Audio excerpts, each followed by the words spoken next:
the absorption and the neutralization of the lower impulses of mind and senses is to be attempted. That is the first step. We have seen.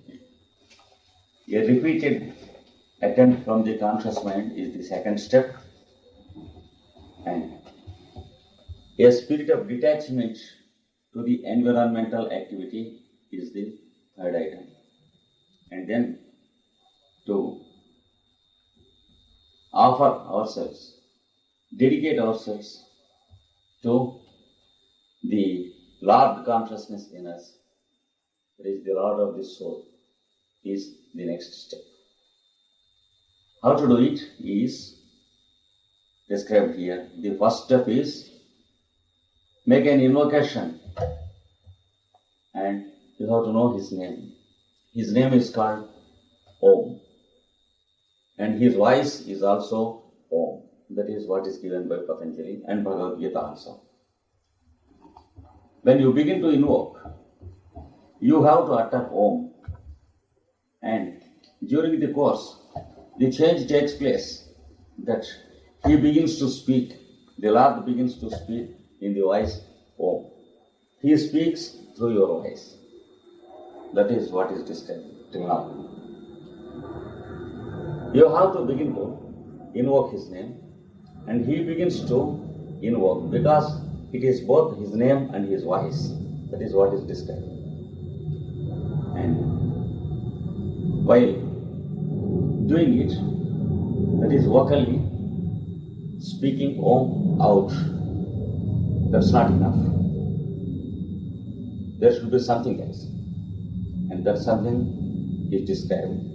And it should be uttered forth along with your respiration. That is what is given up to yesterday. And how to do it. Before knowing it, the process, we have known till now that we have to sit down at a calm place, which is clean and pure. Make ourselves comfortable.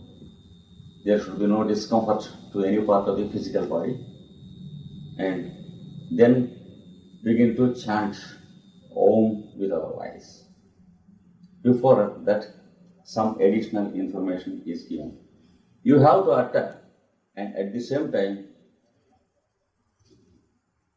you should have the attitude of thinking of it and observing it. These are the steps. That is, you have to listen to your own voice while uttering. As long as you listen to your own voice, the supplementary apparatus of listening and producing sound are linked up. Then there is the completion of the circuit, like that of the apparatus of an electric current, the generator. If there is a gap, the current doesn't flow. If everything is connected or linked up, then there is the flow of the current. Similarly, you have two counterparts of the same mechanism, that is the uttering apparatus and the listening apparatus. You have to link up both. Close your eyes, begin to utter and listen to your own utterance, your own voice, and try to think of the significance and the meaning of your own voice. That is one injunction given by speaking Om out. Because an vocal utterance of Om doesn't have any significance unless there is something else. If you see a siren blowing continuously, and if you utter Om continuously, there is no difference when it is not linked up. We know many sirens in many factories and many offices being blown continuously for few minutes. We can't call it Om. But the sound may be sometimes the same.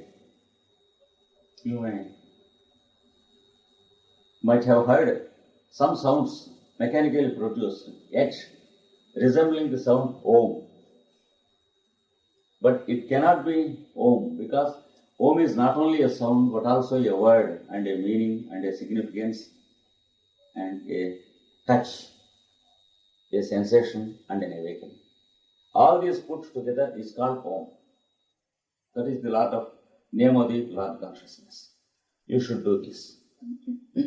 And that process of linking up all these things is called japa. You should make a japa of Om. The japa includes utterance,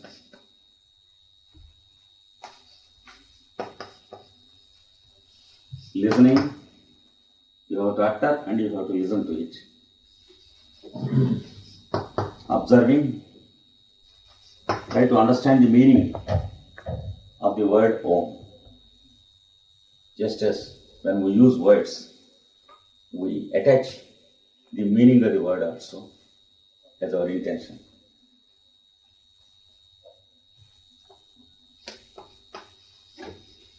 Feeling,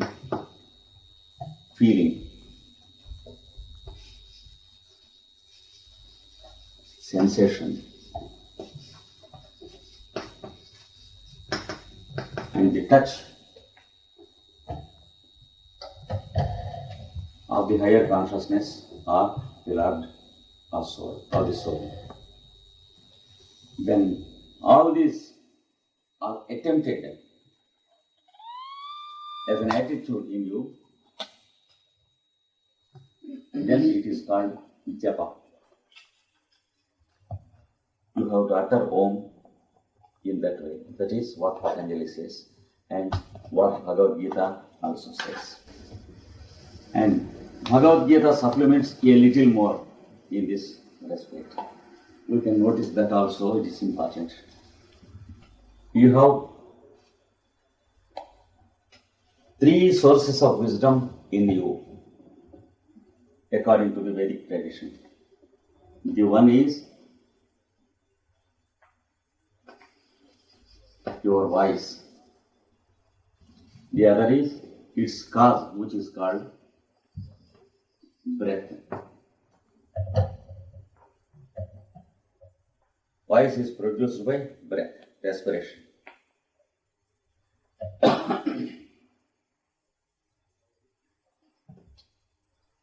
And the third is meaning. The fourth is application.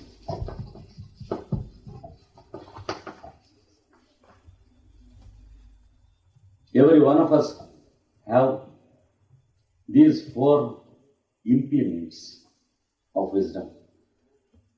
They are figuratively called the 4 volumes of the Vedas. Of course, we have literature called 4 volumes, but this is the definition of the 4 volumes of the Veda. And those who know the significance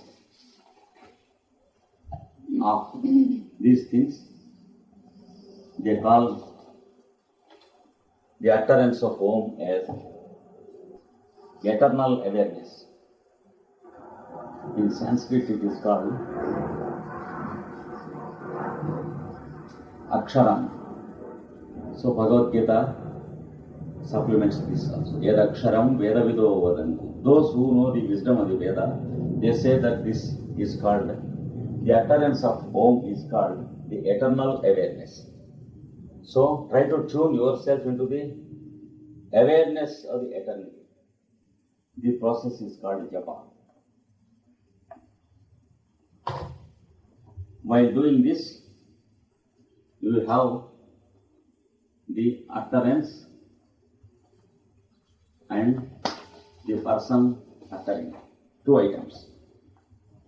We are uttering it and we are there. While doing this, it is said that you begin to enter it and you are sublimated with it, and there is a null of your existence here in your body, mind and senses.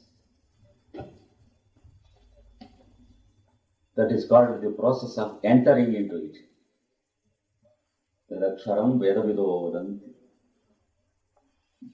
Vishanti yad yataya vyataraga. Vishanti means enters. They enter. They begin to utter. They enter. They begin to utter and they enter into it totally. So that it lives in all these vehicles and we do not live.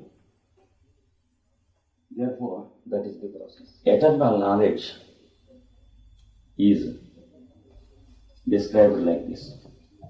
To know everything, we have three aspects. The one person who knows in us, the object which is known by us, and the process of knowing. We have three activities.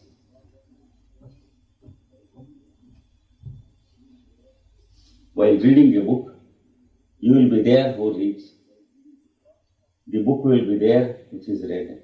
And the process of reading, the activity is there.